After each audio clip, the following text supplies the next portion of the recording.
Netball stormed into our conscience for the first time in a long while last April as England claimed a sensational Commonwealth Games gold medal out in Australia. They now have the opportunity to increase their legacy even further by winning their first ever World Cup on home soil as they grace Liverpool's Echo Arena between the 12th to 21st of July as England hosts the tournament for the first time since 1995. But a number of other nations will be hoping to thwart them in their tracks, including the current number one outfit in the world and reigning world champions Australia, also known as the Diamonds, and four-time World Cup winners New Zealand, also known as the Silver Ferns. In this SportSpiel special, we get an in-depth look into these two teams as we chat to Diamonds defender Jo Weston and their vice-captain Liz Watson before also speaking to Silver Ferns star Shannon Saunders.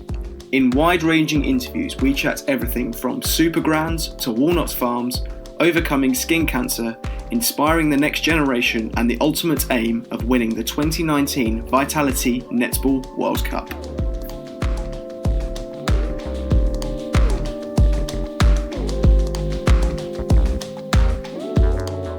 Welcome back, listeners, and with the 2019 Vitality Netball World Cup just days away, we at SportSpiel are giving you an in-depth insight into some of the teams you can watch this summer, and now it's time to focus on the reigning world champions Australia.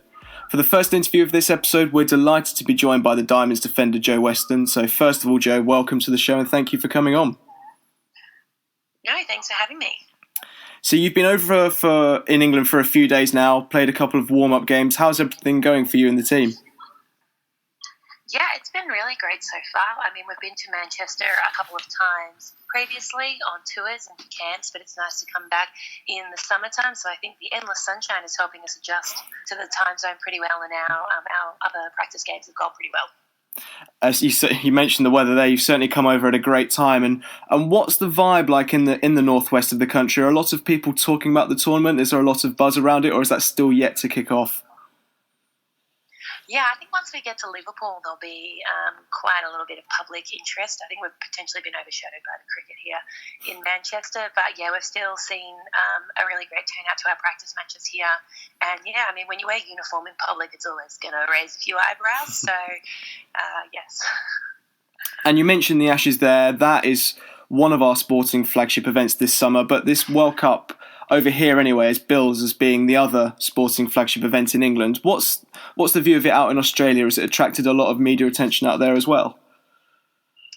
Yeah, most definitely. I think the profile of netball in Australia has risen dramatically pretty much since the last World Cup that was held in Sydney in 2015. So, yeah, there's a lot of interest. I mean, we've got lots of Australian teams in competition. We had the Matildas at the World Cup and now both our women and men's cricket teams over here in the UK. And we also have a Rugby World Cup later in the year. So I think it's been a big year, full stop, for representative teams. So we're just, I guess, delighted to be a part of that broader Australian sporting landscape too. And you mentioned those cricketers and rugby players in the Matildas there. A lot of success. Also Ash Barty as well in the tennis, smashing the French Open, smashing things at Wimbledon. I guess that must give you guys an extra incentive to emulate their achievements and also make your country just as proud of you guys. Yeah, I mean, I am a big tennis fan and I played it pretty competitively when I was growing up, so I really respect Ash Barty and I think it's phenomenal what she's been able to achieve and just her maturity at what is a pretty much young age. So, yeah, I mean, it's an amazing time as well, I guess, for us to be able to watch things like that because we don't have to be waking up in the middle of the night to try and watch Ash Barty on our way to world domination. And the Yawn Games itself most of them are on at quite nice times for people in Australia, all of them being shown on Channel 9. How important is it to have all your games so easily accessible for people back home? Yeah, I mean, the time zone was always going to be a little bit of an issue for us, but the availability of the games on free-to-air has been a really big step up. I think it means that not just the people who don't have access to pay TV, but even just the general public who are flicking through channels when they're watching. I think it can raise interest in a variety of different ways. So, yeah, we're really happy to have the support of Channel 9 behind our sport back home in Australia. And you're going to be playing in front of millions of fans on Sky Sports and the BBC over here as well. We're having a really big push over in this country at the moment, especially this summer, about growing women's sport, putting them on the same level as the men. Is that something that is being seen worldwide, not just in this country? Yeah, I mean, Australia, especially where I live in Melbourne, it's a pretty crowded sports market, and they're seeing the introduction of a variety of women's games, what have been traditionally men's sports. So for us, there's lots of women's sport now, which is coming on free to air, and it's sort of available year round, which is really great to see. I think you just have to have women's sport in the public eye. So what comes first, chicken and egg? And netball probably has been the one that's raised the interest the hard way, and now is hopefully seeking the rewards of that with free-to-air coverage and broadcast agreements. And one of the way in getting coverage is to host sort of major events in your home country, which you guys did in 2015 and you did last year at the Commonwealth Games. Obviously, the final had a massive boost on the sport's popularity over here. None of us really knew the netballers before. Now everyone knows who they are. But how much of an impact did it for you guys to play at a multi-sport event at home? Yeah, last year at the Commonwealth Games was phenomenal. I mean, the Gold Coast is pretty much a picturesque jewel of the Australian landscape. I live in dreary Melbourne, so it's miles away, really, comparatively. But yeah, it was a really great atmosphere, I think. Like previously, we'd held the Sydney Olympics, and that was really successful as well. So I guess, I mean, it draws general interest, but I personally feel like it's just the ongoing effects of, all the infrastructure that gets built for the generations to come to have access to the stadiums and venues to play at and all those things that come with major sporting tournaments. The result in the final didn't go the way you want, but now you have the chance to exact revenge over here in very much the same way this time. How much of an extra incentive is that for you? Yeah, I mean, we were disappointed with what happened at the Commonwealth Games last year, but I guess we've sort of put that behind us as a collective team, and yeah, we're looking forward to just becoming a part of the tournament. Unsure where the semi or final matchups will end up being, but at this stage we're just focusing on us, and yeah, I guess England are in their home country, so they've got the big crowd behind them and they're playing at all the peak times, so that's a factor too. It's not just England on Australia, though. You've got New Zealand, Jamaica, you've got teams like South Africa and Scotland hoping to cause upsets. For someone who maybe hasn't watched so much netball before, how exciting is this tournament going to be in terms of really close games between teams? Yeah, I think the standard of netball collectively is improved. I guess that's with a lot of international players coming and playing down under in what is a really high-performance training environment that's been set up by Netball Australia and all of the clubs. So I think the sport globally is benefiting from the work that they have really put in to do this called Super Netball League, which we are all very lucky to be a part of. So we don't play a lot of test matches against even we don't play against Jamaica all that frequently. So I guess it can cause a little bit of concern when you're not playing against opposition regularly, but we know what our plans are going into those games. Of course, you don't necessarily play against them internationally regularly, but a lot of the players you come up against in your league over in Australia. How important is that league specifically for growing the game, because it is seen as the world's sort of leading domestic netball league? I guess it gives players exposure at what is a higher level of competition. It means we get to come up against international opponents pretty frequently, especially probably for me in the role I play defensively. The majority of the imports are in the shooting circles. So, yeah, it means it's good practice for me, I guess, for where I stand in international selection.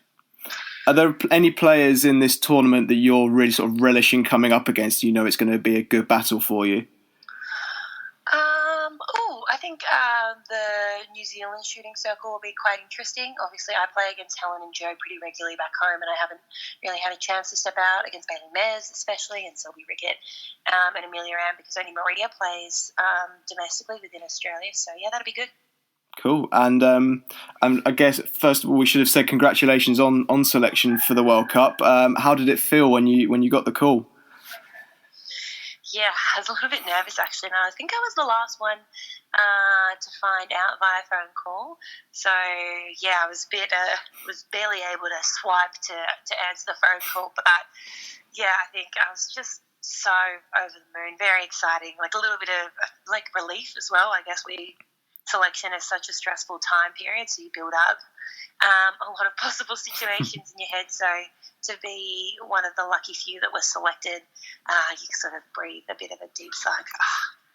I guess I get a chance this time. So still feels a little bit surreal.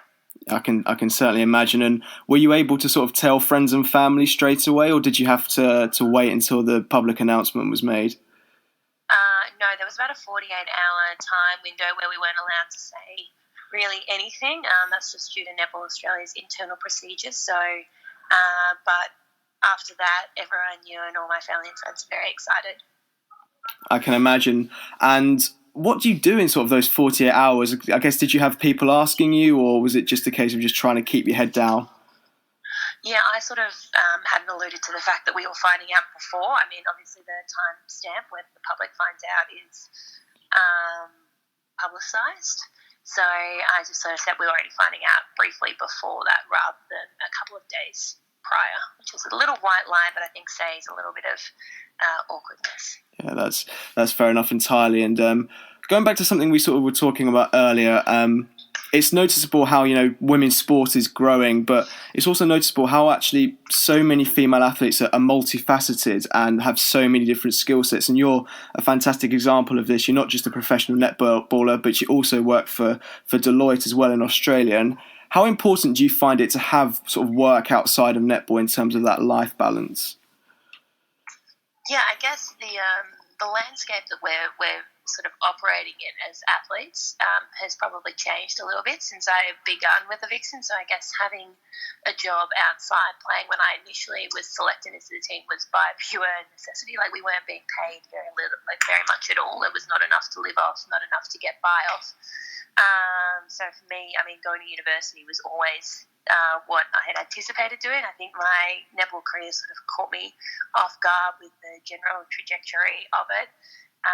But I guess in my family, going to university and sort of working away in terms of that had always been sort of the norm and what had been, I guess, the expectation. And I liked school, and I was good at school. So for me, those it seems like the normal path to take. And now, I guess, trying to manage it alongside everything was pretty difficult, even when I was still studying. But yeah, I loved working. I think it's been really great in terms of just broadening my horizons. You meet so many different people, and once you sort of get involved in sport, I think the circle of people you meet, obviously majority of them are involved in sport in some degree, whether even if they're working for a sponsor, they still have their foot in the door. But for me, it was just completely different. It's sort of a real, I guess, completely objective environment where I can just go and talk about whatever I want and not have to worry about that pressure of being an athlete all the time. And another way in which you do some great work outside of netball as well is you're also an ambassador for Sports Environment Alliance. I guess sort of could you tell us a little bit more about how you got involved in that and what you do with them? Well, it came around about I met Sheila Nguyen, who is sort of the head of it, based in Australia a couple of years ago through the sports agency I'm with, and that's always, I guess, sustainability has always been something that my family has been very interested in. My dad's family comes from country Victoria. We're from up in the Alps, and we have a walnut farm up there, and we have a few. We have some sheep, we have some goats as well, and it's all very sort of sustainably. I mean, ideally we would like to be off-grid, but unfortunately in that part of Australia it's sort of unfeasible. So it's always been something that I've been generally quite interested in and quite topical. So, yeah, I guess seeing how a large impact sport can have, I guess, with a large number of people and how to make sporting events, like less wasteful in terms of just one-use products and all those sorts of things has been something we've sort of been focusing on, where I think I can probably have the most involvement, because that's what I do on a regular week in, week out basis. So, yeah, it's been really good. And you mentioned there about how sport can help save the planet. Is that something, because we often see and talk about how sport can address so many issues, especially sort of regarding race and gender, but environment as well as there. You think there's something that sport can play a massive part in? I just think it's great to have such a wide audience to try and reach. I think it's just setting an example as well. Like, if we have really large events where they're not serving things in one use cups and all those sorts of things. We have a few events back home in Melbourne where you just pay a deposit on a cup and you return it at the end of the day and they wash them and reuse them, which I think is really great. I think it's a way that we can continue to move forward without, leaving our earth in ruins. And you mentioned previously about your dad's farm and stuff, and I read while preparing for this interview that you're quite a skilled baker. So is this something that you're going to be treating your teammates to throughout the tournament? I did make an apple crumble a couple of days ago, actually, when we had a team dinner. My cooking skills leave a little bit to the imagination, but I do like to think I'm quite a competent baker. I'm just really edging for that spot in the Great British Bake Off at one stage. That farm to table sort of mentality is something I'm really interested in, and I think is really great. And you also come across, I've sort of been going through your social media profiles and previous media appearances, you come across as a really sort of fun, quirky, interesting personality, and you come across so well off the pitch. And is that something that sort of has become a role in the team, or is that just something that you just naturally like that? I don't know. I think it's a combination of the two. I've always been a little bit odd, and probably, I guess, interested in things which are like somewhat atypical of athletes. And then, I don't know, I've always been somewhat gregarious too. So my mum always used to say there's no show without Jo. I think it comes from somewhat of a dancing background, just wanting to be the star. I think my teammates sometimes get a little bit annoyed about it, but I guess they put up with it. I try and turn it down a little bit occasionally. And how important is it for a tournament like this, where it's very intense for a fairly longish period of time, to have different personalities in the squad to get you sort of through different situations that you're going to come across? I guess that's something that's really important about being a part of a tight-knit team and knowing your teammates on and off the court. Like, I know some people like to spend a bit more time alone than others. Some people I really like to read. Some people really like to watch Netflix. Some people really like to do puzzles in terms of just trying to keep themselves occupied. So we all know each other's idiosyncrasies in that regard and are pretty respectful, which I think makes us operate as a really good team. And finally, just to round off the interview, I know we're really excited on SportSpiel about the tournament. I know you guys are as well. But for fans who maybe are still thinking about whether they should or shouldn't buy a ticket or watch on the TV, what would your message be to them? No, the World Cup only comes around every 4 years, and this one, I think, is going to be the closest we've ever seen. So I wouldn't miss it if I was there. Perfect message. Thank you, Jo, for coming on. You've been really, really fun to chat to, and we wish you all the best for the tournament. Thank you. You're listening to SportSpiel, available on Audio Boom, Apple Podcasts, Spotify, or wherever you get your podcasts. Welcome back, listeners, to the second part of our Netball World Cup special here on SportSpiel. And while our focus still remains on Australia, now we switch to Jo's teammates, both internationally and on the club scene, as we welcome Liz Watson to the show. So first of all, Liz, thank you so much for giving up some free time to chat with us. And it's great to speak to you. No worries. Thank you so much for having me. We're just 2 days away now as we speak from the opening game of what is being regarded as one of the biggest Netball World Cups ever. How are you and the squad feeling ahead of it? Yeah, really good. We actually arrived in Liverpool yesterday, so we've had a bit of a training camp in Manchester. So we actually just got back from a venue visit, which it looks absolutely amazing, and just to see it all kind of fall into place, I think it started to feel very real now, but we've got a couple more training sessions and then first game for us on Friday. So really excited, I think.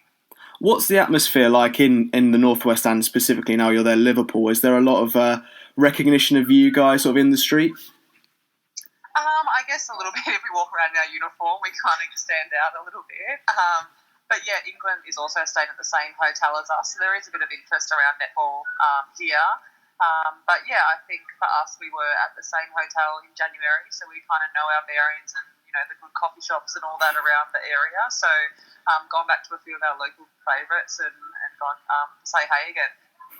And you mentioned there you came over in January. It must be nicer now to sort of come over in the summertime when the sun's shining. It is, but this is an interesting summer compared to the summer that we have back home in Australia. But it is nice walking out, not in our big puffer jackets, and really enjoyed a little bit of sunshine. Hopefully we get a bit more.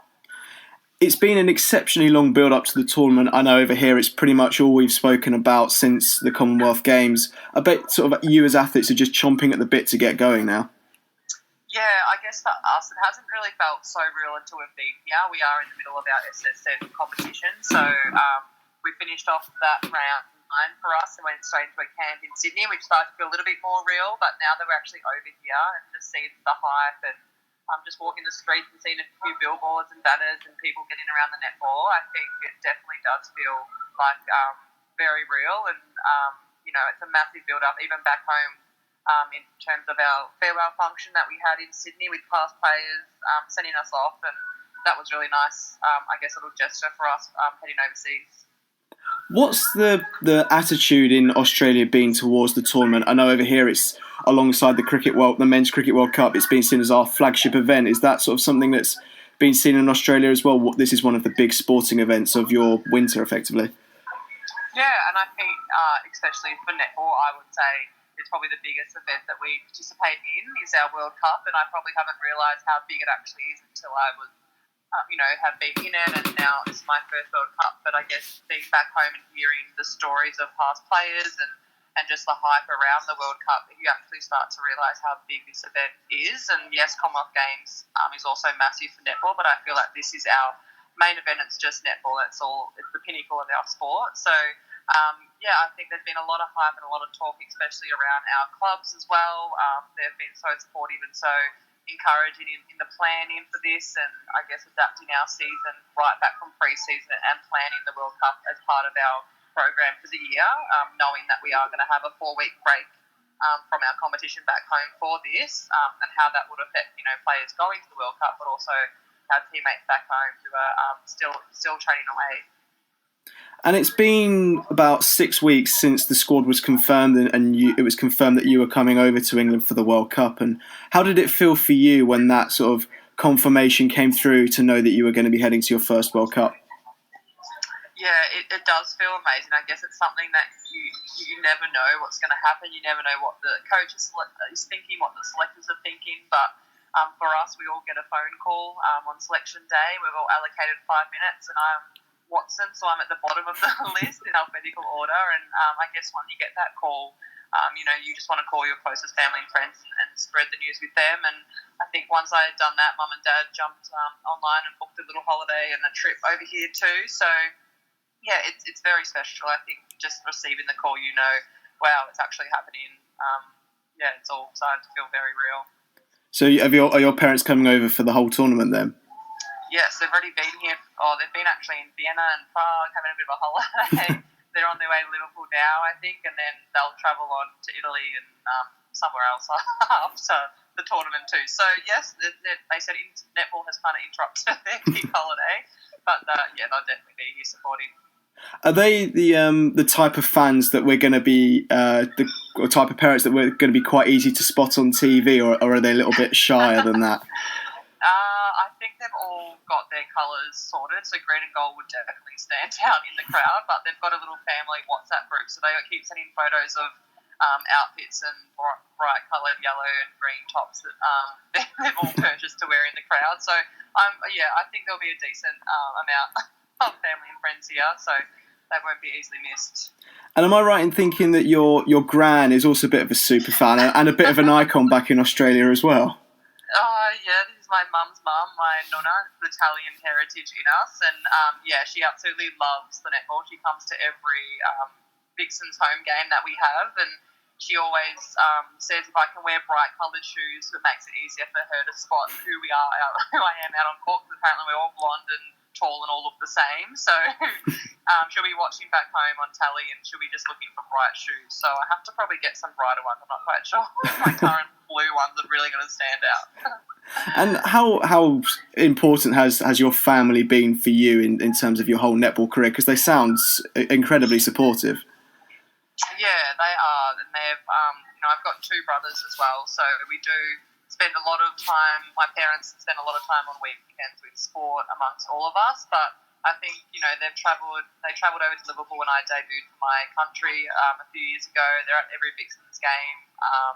They try and get to away ones as well, so they're just always always there supporting. But even if they can't be there, there's a text, there's a phone call, there's always that love and support there, and that goes to my extended family, my friends, my partner. Everyone's just, I guess, really proud and really happy of what I'm able to achieve, and that makes me proud, and I guess to see how much it connects them and how much they love it, it makes you really want to do well for them as well. And now, of course, you're going to do really well on the biggest stage, as you mentioned, in netball. But when you were growing up, was it ever sort of a dream to be a sort of a professional athlete and playing at the top level for your country in the sport of netball? I guess when I was growing up, my uncle was playing AFL football back home, so that was, I guess, my first taste of professional sport and how awesome I thought that was and what he got to do. And I guess as I got older, I didn't start netball till I was more like probably 12, 13, a bit older. So I didn't really think of taking netball, as far as I can. I kind of just did and just kind of got involved in different sports and different competitions, and then fell into netball, and then I just loved it. And I think I don't really like to think too far ahead. I can't plan what I'm having for lunch, let alone the next week. So it kind of all happens, and I probably really won't realise until I retire of all the things that I have been able to achieve, the places that I've gone, the people that I've met. It's a pretty special thing to be able to say that this is, I guess, what I get to do every single day.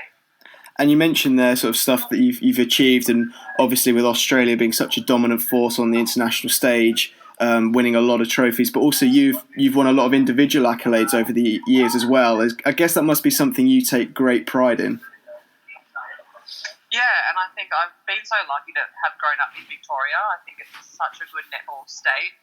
I definitely credit the Netball Victoria pathway to my success and what I have been able to achieve. And I think right from my junior days, we get instilled in us that success and winning and all that is definitely part of the Victorian culture. So you get this competitive nature right from the very start. And I think having been able to train and play against probably some of the best netballers in the world, it definitely makes you a better player. And I've always said that I play better when you're playing against quality opposition. I've definitely enjoyed that. And 4 years ago, if I'm right in thinking, you were part of the camp sort of leading up into the World Cup held back in Sydney. And how much of an experience was that for you, getting to play with some of the best players in the world at such a young age? Yeah, that was probably my second year into the Diamonds environment. I hadn't debuted yet. I was just part of the extended training squad, and I think just to see not just how the girls perform on court, but just all the things that happen off court and how you need to prepare, and the meetings and the preparation and everything, I guess, that comes along with being a professional netballer was very eye-opening for me. And I think it was such a bonus for me to have that at such a young age in my career to really, I guess, inspire me and give me that determination to say, I want to do this too. I'm the brink of it. How can I actually get into the team or into the squad? So, I'm very lucky to have exposure to that when I first started out in my career. And as you mentioned there's a lot more than just actually playing to being a professional athlete, and that includes, like media interviews like you're doing with myself now, but also a lot of like school appearances and club appearances, and the players are often portrayed as role models. How is that? Is that something that you find sort of really important and you take great pride in as well as you're playing? Absolutely. I love going out to the schools in particular. I am also studying to be a primary school teacher, so I definitely love going out to see the kids and I guess just share the knowledge and all my experiences with them and hopefully inspire them to either take up netball or continue playing netball or just sport in general. I think it's something that you can see we're slowly losing sport with our young kids, so just to have that opportunity to use my netball and what I've done and the place that I've gone and just different stories to share with them and hopefully inspire them to take up the sport. But I think it's so important that we definitely give back and share what we've learned and encourage them to, I guess, have their own opportunities and their own stories. And I guess with such a push worldwide around growing equality of women's sport and putting you guys up on the pedestal you deserve, it must be great to know that there are going to be young girls and young boys coming through now who are looking up to you as a woman, as an idol.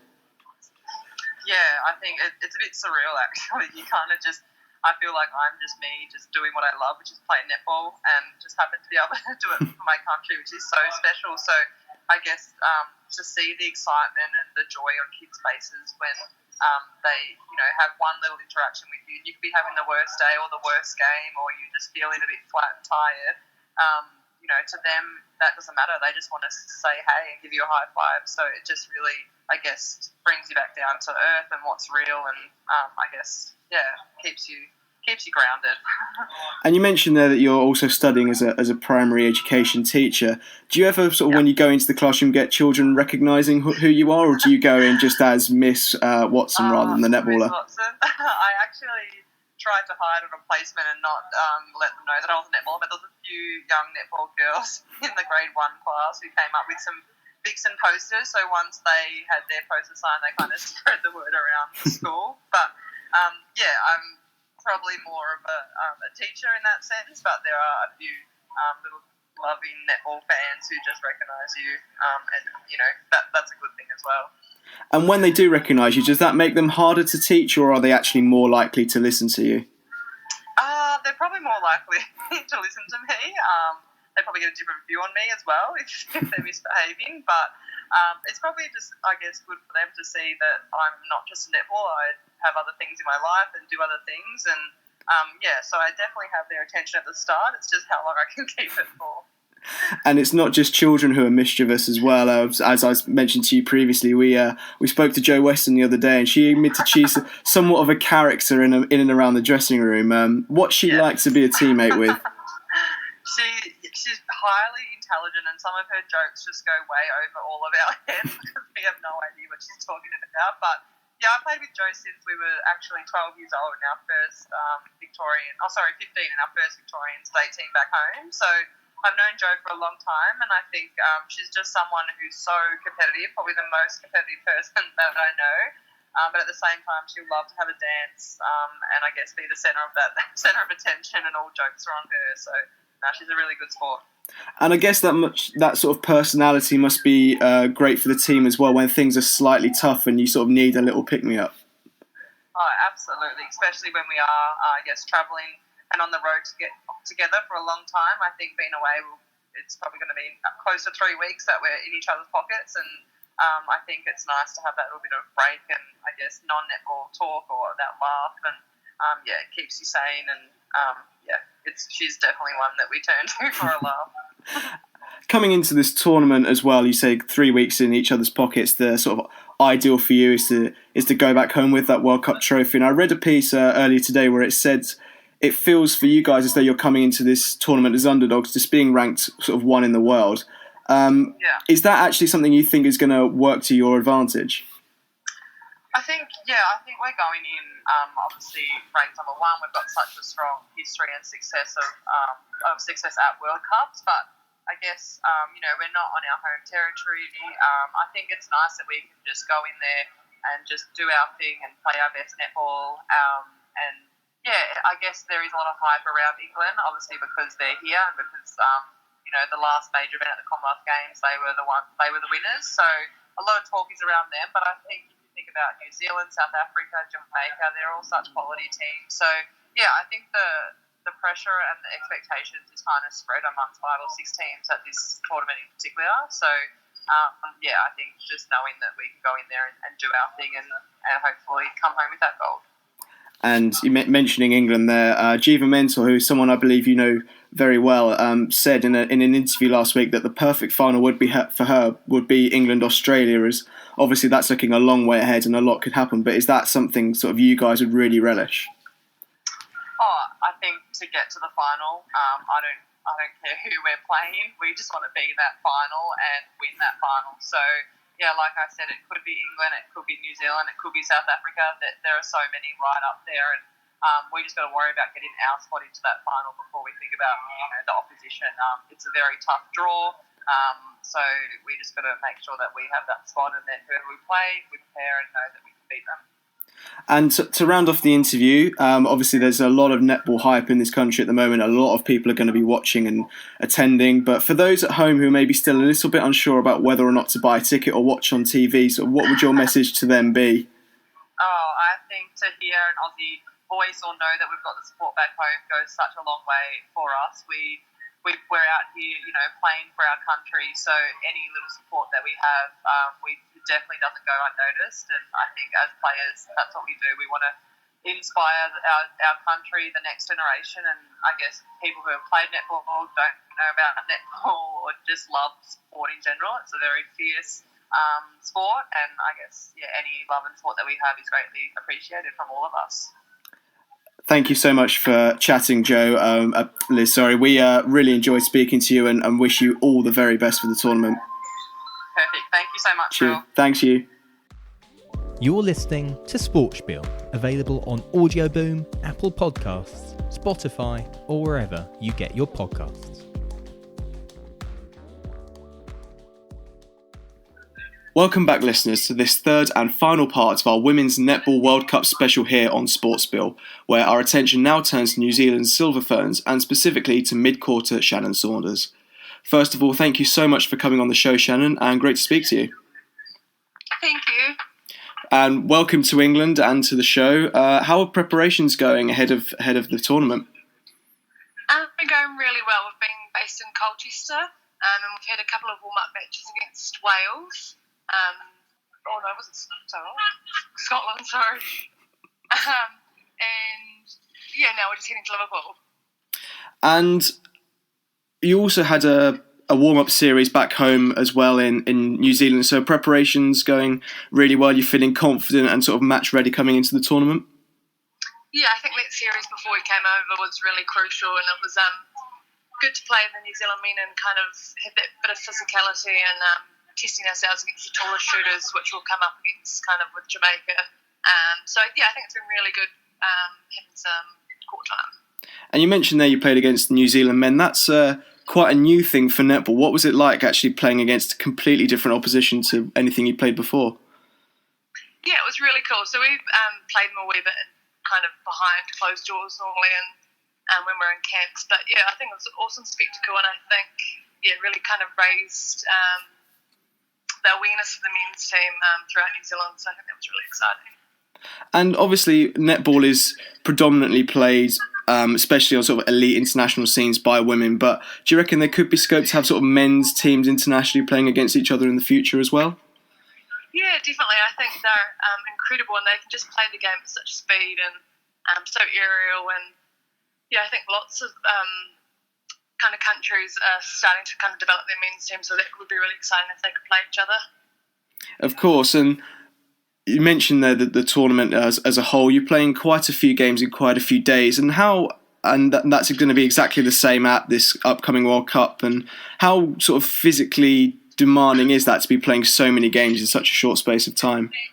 Yeah, it's hugely demanding, and I think it's really important that you kind of use your whole 12 players in your squad to kind of get you through that, because we played 4 in 4 days, and that was definitely pretty tough. And then World Cup, we've got 5 in a row, and then you only get 1 day off to try and recover, and then you've got to go again. So, I think recovery is going to be a huge part of getting through the tournament.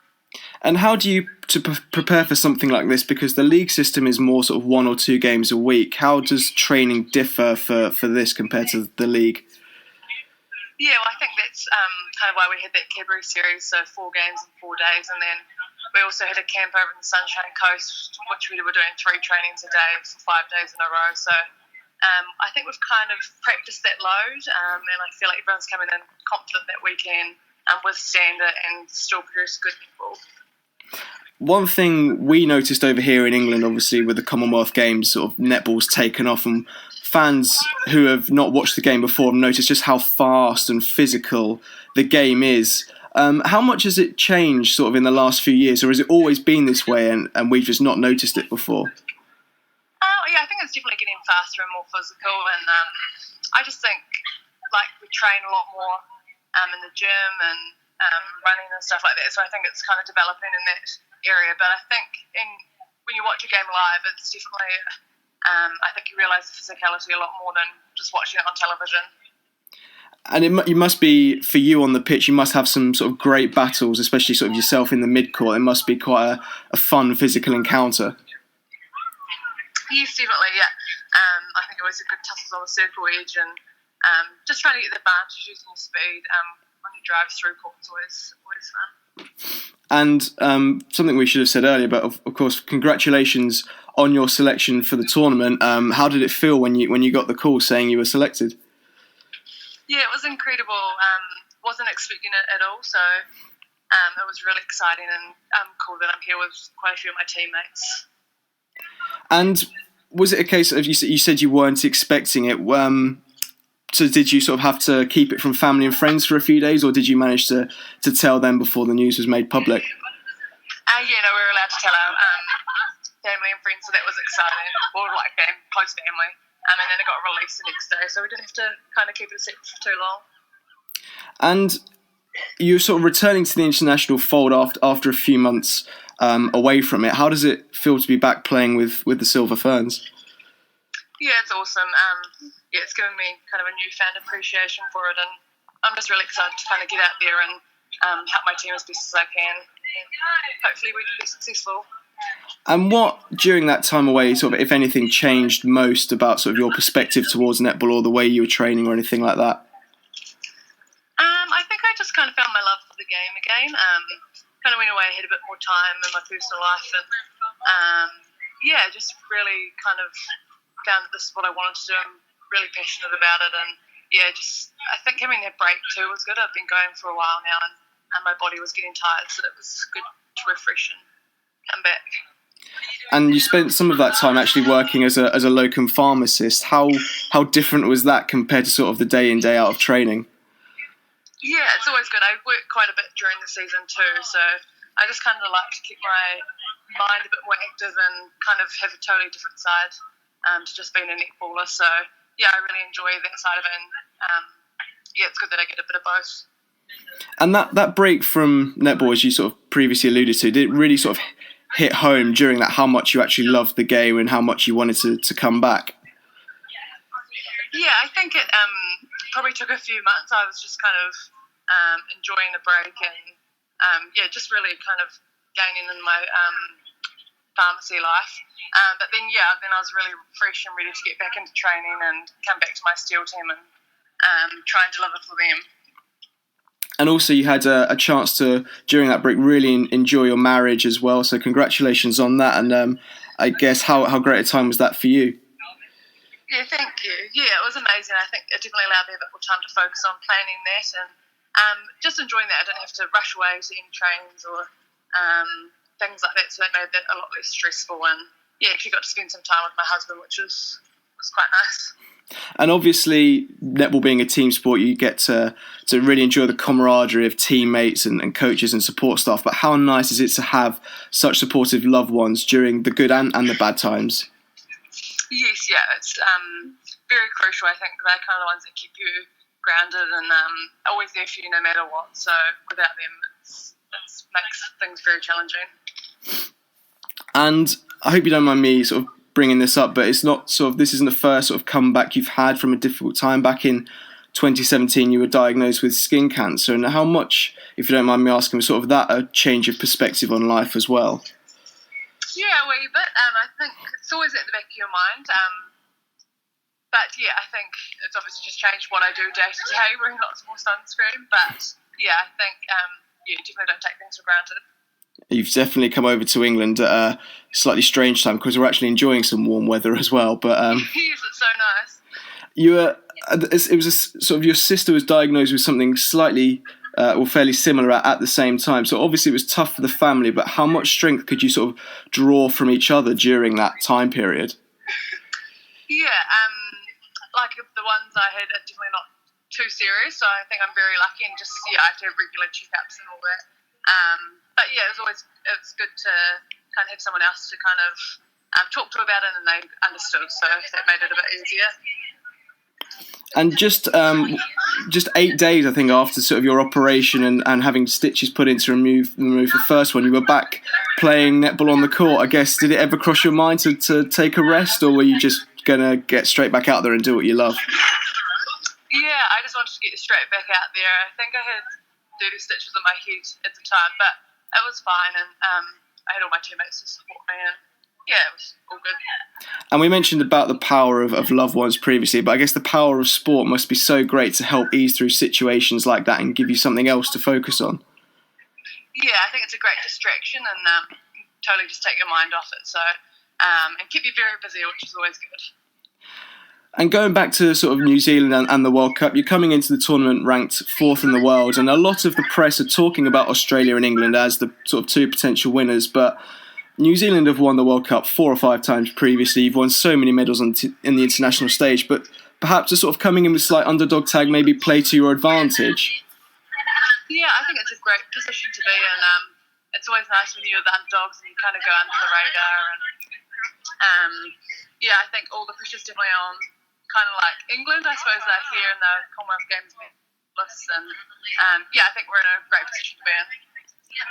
And you're coming off the back of sort of 3 consecutive silver medals at the World Cup and a 4th place at the Commonwealth Games. How much of a drive are sort of those near misses for you guys to actually go that one step further? Yeah, I think we as a team just really want to prove ourselves and play really well for kind of ourselves, our family, and also the nation. And yeah, I think we know we have the ability to do it, and we're just excited to be able to put it out there on court.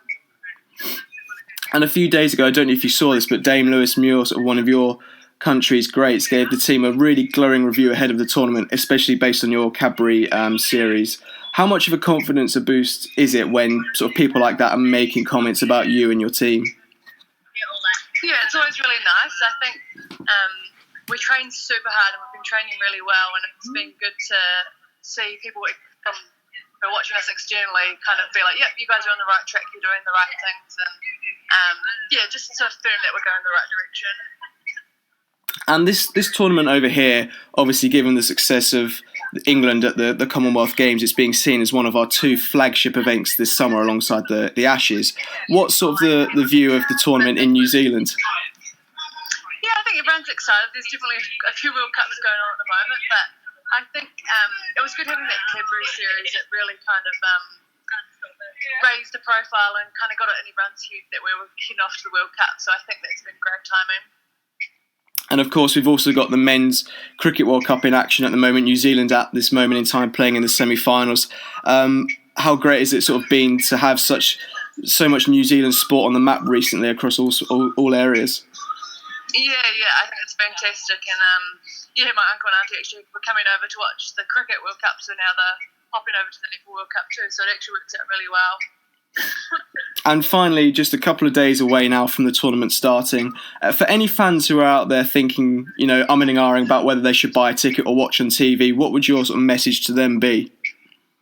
Oh, definitely come along. I think there's such great variety in the types of netball you'll see, and I think it's just hugely exciting and it'll be awesome to be a part of. We could not agree more. Thank you so much for coming on, Shannon, and sharing your story, and we wish you and the team all the best for the tournament. Can't wait to see you. Awesome, thank you so much. Cheers, thank you. Huge thanks once again to Jo, Liz and Shannon for their time. I know I thoroughly enjoyed chatting to each of them, and I hope you felt the same listening too. We wish them the best of luck for the upcoming tournament and cannot wait to see them and all the other nations in action live on Sky Sports and the BBC from the 12th to 21st of July. In the meantime, we at SportSpiel have great plans coming up over the next few months, and we'll be hoping to return to a fairly normal schedule soon, so make sure you don't go anywhere.